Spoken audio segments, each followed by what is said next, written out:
नमस्कार, आप देख रहे हैं जी राजस्थान न्यूज। आपके साथ मैं हूं पुरुषोत्तम वैष्णव। प्रदेश कार्यकारिणी का आखिरकार विस्तार हो गया। विस्तार नहीं, महाविस्तार हो गया। इस जम्बो कार्यकारिणी की तस्वीर जो निकल कर आई उसमें कुछ चीजें साफ साफ नजर आ रही है, जैसे जातियों को साधने की मंशा, अपने आदमियों को पद दिलाने की कोशिश, सारे नेताओं को खुश करने का प्रयास। और इसका यह नतीजा है कि भंवरी देवी हत्याकांड के आरोपी महिपाल मदेरणा की पत्नी लीला मदेरणा को जाति के आधार पर पार्टी में महासचिव बना दिया जाता है, जबकि अपनी ईमानदारी, बेबाकी और उससे ज्यादा पूर्व सरकार में मंत्री के तौर पर चर्चित भरत सिंह को जमीन पर बैठना पड़ता है। तो जाहिर है ये हालात कांग्रेस के अंदर की कहानी बताने के लिए काफी है। लेकिन इन सबसे सवाल ये उठ करके आता है कि आखिरकार इतनी जम्बो कार्यकारिणी, इतनी जातियों को साधने की कोशिश के बाद में क्या कांग्रेस खड़ी हो पाएगी? दूसरा, पीसीसी के युवा चीफ सचिन पायलट इतनी लंबी जम्बो कार्यकारिणी के साथ में प्रदेश में क्या कांग्रेस का वो रुतबा वापस ला पाएंगे? और प्रदेश की जिस भाजपा सरकार के खिलाफ वो आंदोलन की बात कर रहे हैं, क्या उसमें सफल हो पाएंगे? आज न्यूज एंड व्यूज में हम इन सारे मुद्दों के ऊपर चर्चा करेंगे। इसके लिए हमारे साथ खास मेहमान भी है, हम उनके व्यूज लेंगे। ये शुरू करें चर्चा, उसके पहले देखते हैं ये न्यूज। मंच भी कांग्रेस का, रंग भी कांग्रेस का और भंग भी कांग्रेस का। निकाय चुनाव की तैयारियों में जुटी कांग्रेस की कार्यकर्ताओं की मेहनत का ये वो नमूना है जो सालों के संघर्ष की कुंठा से उपजा है। जिन्होंने पसीना बहाया, मेहनत की है, वो लड़ रहे हैं नजरों में जगह बनाने के लिए, और जिन्होंने सिर्फ उपनाम पाया है उन्हें जगह खुद ब खुद दी जा रही है। अब लीला मदेरणा को ही ले लीजिए, बैठे बिठाए कार्यकारिणी में जगह मिल गई। ससुर परशुराम मदेरणा की सालों की तपस्या का फल यूं तो पति महिपाल मदेरणा के हाथ भी लगा, लेकिन वहीं हाथ जब गुनाह से रंग गए तो वो लीला मदेरणा के हिस्से में आ गए। दरअसल लीला 5 उन खुशनसीब महिलाओं में से हैं जिन्हें पार्टी ने महासचिव पद से नवाजा है। वजह जाट वोटों को साधने की गरज। इसी तरह राकेश मोरदिया और विजय लक्ष्मी बिश्नोई को अपनी जातियों को साधने के लिए। ये तो रही अर्श की कहानी, अब जरा फर्श की सुनिए। ये न बेचारगी है, न लाचारगी, न मजबूरी है, न जरूरी है। ऐसा तभी होता है जब कांग्रेस का मजमा लगता है, लेकिन किसी मजमे में तकदीर की तस्वीर ऐसी भी हो सकती है, यकीन कर पाना मुश्किल है। कोई शख्स कैमरे की झांकती निगाहों, बैठने की जगह, मंच की बेचैनी से बड़ी अपनी खामोशी के साथ सवाल छोड़ जाए तो जरूर वो मामूली नहीं होगा। भरत सिंह कभी प्रदेश कैबिनेट में मंत्री रहे तो रहे, लेकिन अब सत्ता नहीं तो रुआब से मोहब्बत कैसी? मेरी वर्तमान हैसियत के ध्यान में रखते हुए मैं पंचायत राज के लोगों के बीच में बैठा था। वर्तमान हैसियत में तो शांति धारीवाल जी भी। अरे भैया, मैं पंच हूँ और ये सब पंचायत राज के लोगों के बीच में बैठा हुआ हूँ। धन्यवाद। ये महज इत्तेफाक है कि खुद को कार्यकर्ता कहने वाले नेता अर्श पर हैं और नेता कार्यकर्ता की शक्ल में फर्श पर। वैसे कांग्रेस में ये तो दिख रहा है, पर जुबान जो है वो ये कि कार्यकारिणी में पूर्व मुख्यमंत्री के चहेतों को जगह मिली। चीफ साहब ने खुद को मजबूत किया है। सच्चाई क्या है, किसी सभा, सम्मेलन और संगोष्ठी से पता चलेगी या फिर चुनाव के नतीजों से। ये रिपोर्ट सी मीडिया।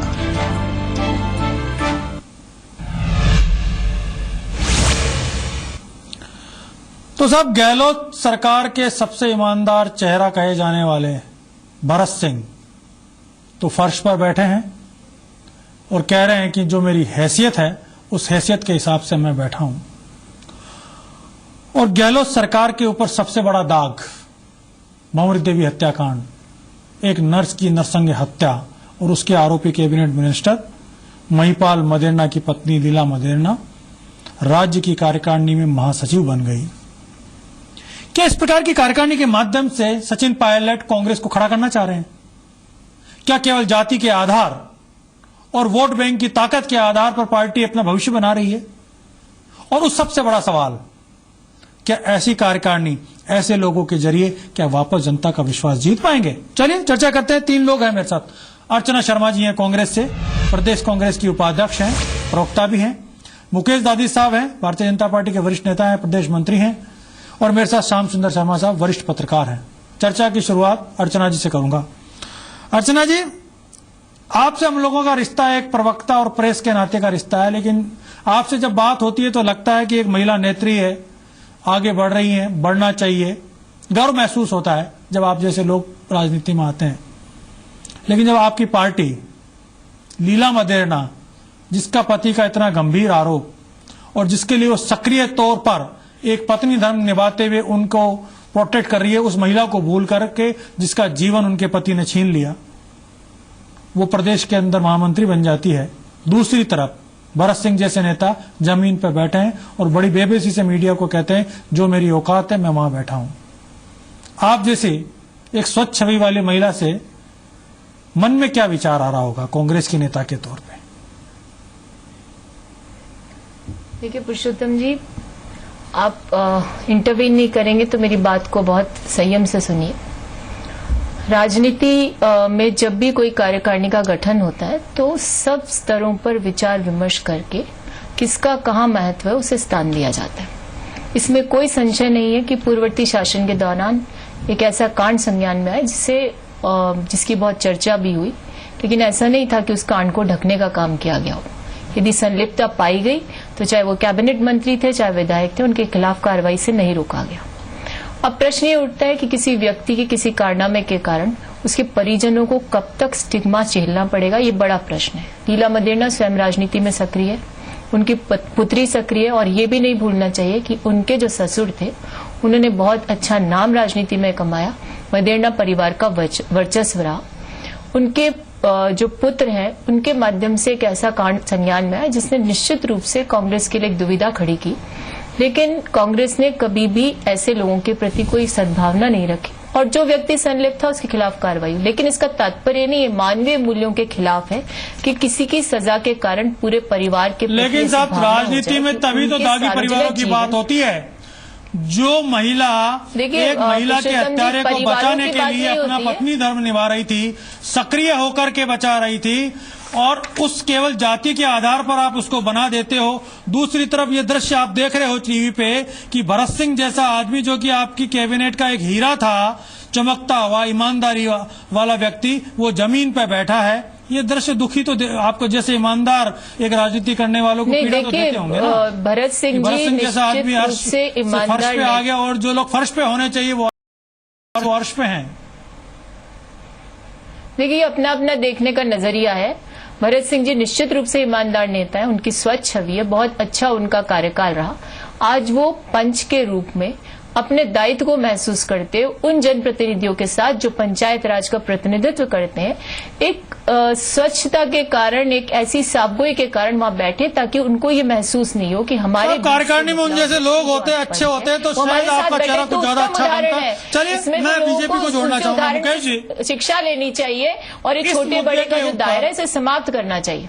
नहीं, उनका उदाहरण बिल्कुल उत्तम है। वो सरकार में थे तब भी उत्तम थे, लेकिन जब आपकी कार्यकारिणी बनी तब आपको उनकी उत्तमता याद नहीं आई, आपको लीला मदेरणा और महिपाल मदेरणा याद आया। ये मेरा सवाल है। चलिए मुकेश दाती साहब को जोड़ना। मुकेश जी, वो तो मार्गदर्शक ऐसी कांग्रेस की कार्यकारिणी, इतनी जम्बो कार्यकारिणी आपका मुकाबला करने वाली है, लड़ाई कितनी मुश्किल होगी? मुकेश जी। पुरुषोत्तम जी, दो दृश्य आपने जो दिखाए हैं, ये निश्चित रूप से वैसे सारा विषय जो इनका आंतरिक मामला है और इन्होंने बेस्पष्ट उसको बताया भी है, लेकिन भरत सिंह जी किसी भी शर्त पे शांति धारीवाल जी के साथ कोई मंच शेयर करना ही नहीं चाहते, इसलिए वो मंच के नीचे बैठे हैं कि मैं ऐसे लोग जिन्होंने एक प्रकार से उनका यह मानना है कि पूरे हाड़ौती में अगर कांग्रेस की कब्र किसी ने खोदी तो भरत सिंह जी का ऐसा मानना शांति धारीवाल ने खोदी, इसलिए वो किसी उनके साथ किसी भी मंच पे साथ आते ही नहीं है जब से चुनाव हुए तब से। और जहां तक लीला मदेरणा की बात है तो आपने भी स्पष्ट रूप से कहा है कि उनका चरित्र देख लीजिए या बाकी सारी चीजें देख ली, उनके पारिवारिक पृष्ठभूमि, और अभी जिस प्रकार के जिला परिषद के चुनाव में उनको शर्मनाक हार मिली है, कांग्रेस ने पूरा चुनाव उनके ऊपर छोड़ दिया। मैं वहां का प्रभारी था और बेहद शर्मनाक स्थिति में चुनाव ये हारे हैं, उसके बाद भी इन लोगों को प्रोत्साहित कर रहे हैं। तो एक प्रकार से किस नाते से कांग्रेस सोच रही, कहाँ जा रही, मेरे को ऐसा लगता है कांग्रेस का भविष्य का वो बड़ा सवाल है। शाम जी को जोड़ूंगा। शाम जी बड़े करीब से कांग्रेस को कवर करते रहे हो, इस कार्यकारिणी से क्या लग रहा है? इस प्रकार की कार्यकारिणी, इस प्रकार के लोग अगर पार्टी में पदाधिकारी होंगे तो क्या पार्टी भारतीय जनता पार्टी की जिस मुकाबले की बात कर रही है, संघर्ष की बात कर रही है, वो कर पाएगी? पुरुषोत्तम जी, जिस प्रकार से आपने कोटा का उदाहरण दिया, कोटा के उदाहरण में शायद बिल्कुल सीधे स्पष्ट है कि शांति धारीवाल और भरत सिंह जी की बनती नहीं है, बनती नहीं। उसका परिणाम आपको देखने को मिला। वो जमीन पे बैठे थे, वो वहां बैठे हुए थे। आप बूंदी का सब ना बनती हो, मैं वो एक उदाहरण है कि जमीन पे बैठे, लेकिन क्या भरत सिंह कार्यकारिणी में आने लायक नहीं थे? क्या भरत सिंह लीला मदेरणा की जगह अगर उपाध्यक्ष या महासचिव बनाए जाते तो पार्टी की क्या अच्छी छवि नहीं बनती क्या? ये मेरा सवाल है। उन्होंने कहा मेरी हैसियत नहीं है इसलिए जमीन पे बैठा हूं, बनने लायक है, हैसियत नहीं है इसलिए जमीन पे बैठा हूं। नहीं, उपाध्यक्ष बनने एक साधारण कार्यकर्ता जमीन पे ही बैठता है। पंच बने उसकी नहीं, कार्यकर्ता जमीन पे बैठे, उनका पद तो बहुत बड़ा है। उनको उपाध्यक्ष, प्रदेश उपाध्यक्ष बनाना चाहिए था या महामंत्री बनाना चाहिए। वो उस कबील के नेता है, लेकिन उनको नहीं बनाया।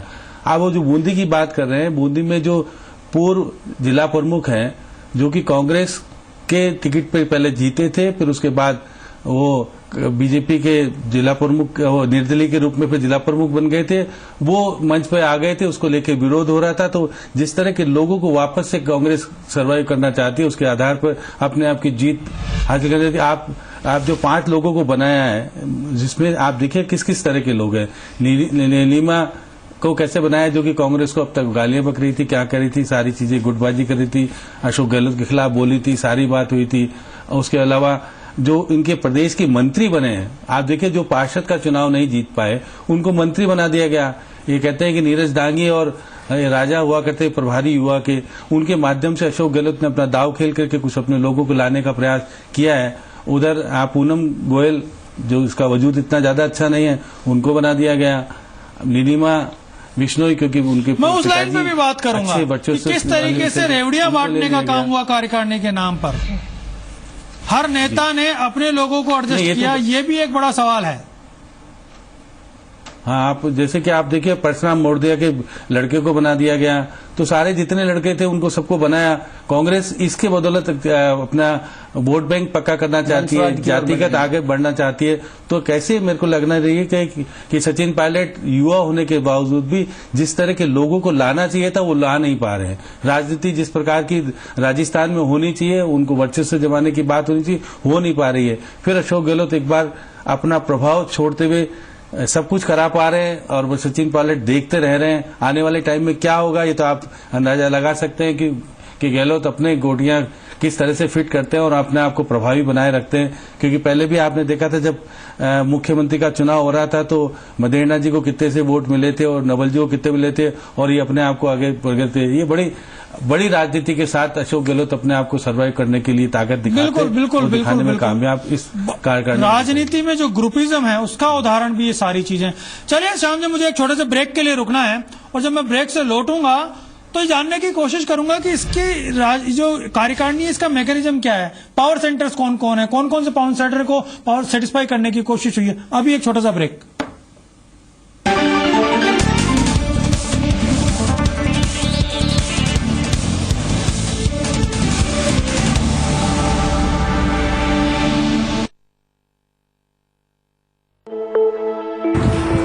मैं अपने बच्चे को अच्छी से अच्छी एजुकेशन और बेहतर जिंदगी देना चाहती हूँ, लेकिन फिर मैं उन सब अंडर प्रिविलेज लोगों के बारे में सोचती हूँ जो एक मुश्किल जिंदगी जीने के लिए मजबूर हैं। हर परिवार को सालाना 6,816 रुपए की एलपीजी सब्सिडी मिलती है, लेकिन अगर हम जैसे सशक्त परिवार इस एलपीजी सब्सिडी को ना कर दें, तो हम ऐसे कई अंडर प्रिविलेज लोगों को बेहतर जिंदगी का उपहार दे सकते हैं। हम सशक्त हैं, आइए देश को भी सशक्त बनाएं, मदद का हाथ आगे बढ़ाएं।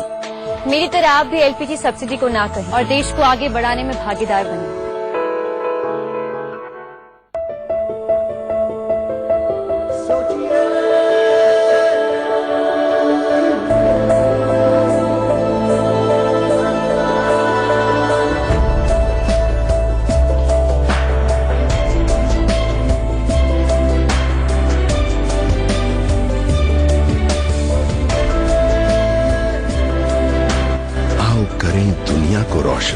सुकैम, एक नई सोच। खींचो खींचो इधर से खींचो, उधर से खींचो, खींचो खींचो। इतना मत कीजिए, लक्स कोजी बिग शॉट लीजिए। इसमें है परफेक्ट ग्रिप जो दे सही fit. Lux Cozy big shot. अब खींच के देखिए। किसी का दिन बनाओ दिल खोल के, दिल खोल के ओ यारा,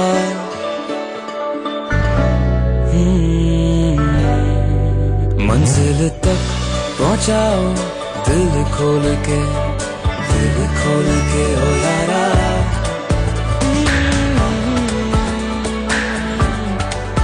दिखाना है दिखाओ कसम दिल खोल के। क्योंकि आप जीते हैं दिल खोल के, हमने डाले हैं फीचर्स दिल खोल के। नया टीवीएस फीनिक्स, मेड दिल खोल के।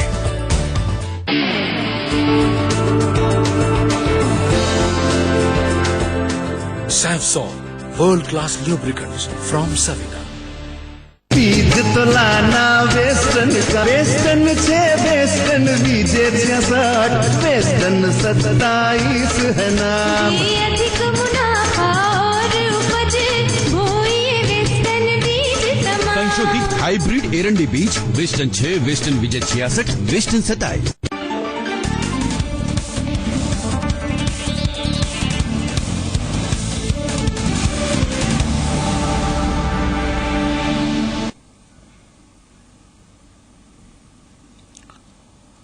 जो कार्यकारिणी का आकार इतना बड़ा किया, उसके पीछे पूर्व मुख्यमंत्री अशोक गहलोत साहब का वो वक्तव्य भी है जिसमें उन्होंने कहा कि कई लोग छूट गए, कई लोगों को इसमें जगह मिलनी चाहिए थी। इस कार्यकारिणी के अंदर नामों को अगर विचार करें तो लगभग अधिकांशतः वो लोग हैं जो पूर्व मुख्यमंत्री अशोक गहलोत साहब के करीबी थे। चलिए अर्चना जी से जानने की कोशिश करते हैं। अर्चना जी, क्या ये केवल एक अशोक गहलोत ग्रुप को खुश करने की कवायद भर थी क्या? इसलिए संख्या बढ़ाते गए और चाहे जितने लोग चाहे जैसे लोग भर लिए। देखिए पुरुषोत्तम जी, जब भी किसी राजनीतिक पार्टी में संगठन का विस्तार होता है, सत्ताधारी पार्टी में कोई नियुक्तियां होती हैं, तो मीडिया के लिए, विपक्षी पार्टी के लिए एक उसको देखने का नजरिया, उसका आकलन करने का एक समय और उसका विश्लेषण करने का एक अवसर होता है। तो इसमें कोई दौराय नहीं कि जब संगठन का विस्तार हुआ तो आपने उसका विश्लेषण अपने नजरिए से कहा, विपक्षी पार्टी ने अपने, और निष्पक्ष पत्रकार के रूप में श्याम जी कर रहे हैं। लेकिन बड़े दुर्भाग्य की बात है कि अभी मेरे साथ जो भारतीय जनता पार्टी के नेता बैठे, उन्होंने चरित्र चित्रण ही करना शुरू कर दिया। जिन लोगों को नियुक्ति मिली वो गलत बात है, आप चरित्र चित्रण के अधिकारी नहीं है।